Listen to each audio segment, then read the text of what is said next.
মোৰ ভিডিঅ' চাই ভাল পোৱা এজনী ছোৱালীয়ে মোক আজি ৰাতিপুৱা এটা ডিএম কৰিছে আৰু তাই তাত লিখিছে যে দাদা মই 5 বছৰ ধৰি এটা ল'ৰাক ভাল পাইছিলোঁ আৰু সি অৱশেষত বিয়া কৰাম বুলি কৈ সি মোক এতিয়া ব্লেকমেইলিং মানে কৰি আছে। তাৰপিছত মই ক'লোঁ কিয় ব্লেকমেইলিং কৰি আছে, যে আমাৰ লগত কটোৱা আমি মানে দুয়োটা কিছুমান নিবিড় মুহূৰ্ত আমি পাৰ কৰিছিলোঁ যোৱা 5টা বছৰত,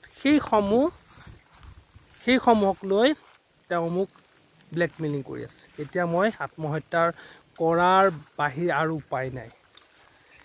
এতিয়া শুনা, মই তোমাক এটা উপদেশে দিব পাৰোঁ, সেইটো হ'ল যে সেইটো ভুল আছিলে একমাত্ৰ তোমাৰ। কাৰণ তুমি এটা ল'ৰাক ভাল পোৱা মানেই যে তুমি তাৰ লগত দৈহিক সম্পৰ্ক মানে কৰিব লাগিব সেইটো কোনো কথা নহয়। বিয়া নোহোৱাৰ আগত দৈহিক সম্পৰ্ক কৰাটো মহাপাপ হয় আৰু তুমি সেইটো ভুল এতিয়া যদি আকৌ তুমি কোৱা আত্মহত্যা মানে কৰিম বুলি, তেতিয়া হয়তো তোমাৰ মা দেউতাই কষ্ট পাব। কাৰণ মানে তুমি কোৱা মতে তোমাৰ ঘৰত মা দেউতা আৰু অকল আছা তুমি। যদি এতিয়া তুমি নিজে ভুল কৰি আকৌ যদি আত্মহত্যাৰ দৰে এটা পথ বাছি লোৱা, তেতিয়াহ'লে মাহঁতে কাৰ আশাত জীয়াই থাকিব।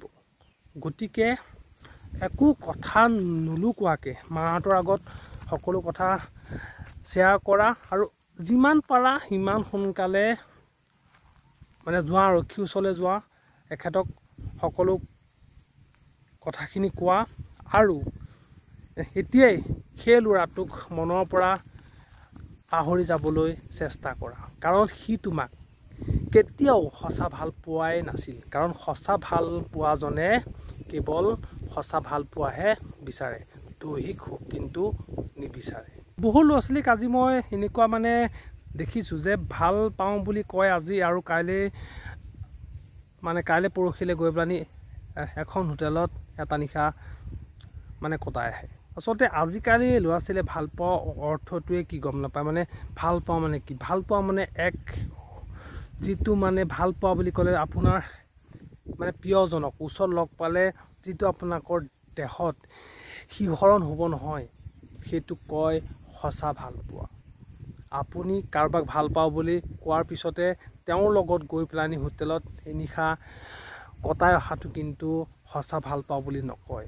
সেইকাৰণে আৰু মই সেইখিনিতে আৰু এটা কথা কওঁ যে কাকোৱেই ভাল পোৱাৰ বিশ্বাস দিবলৈ গৈ নিজৰ দেহটোক বিক্ৰী কৰিব নালাগে।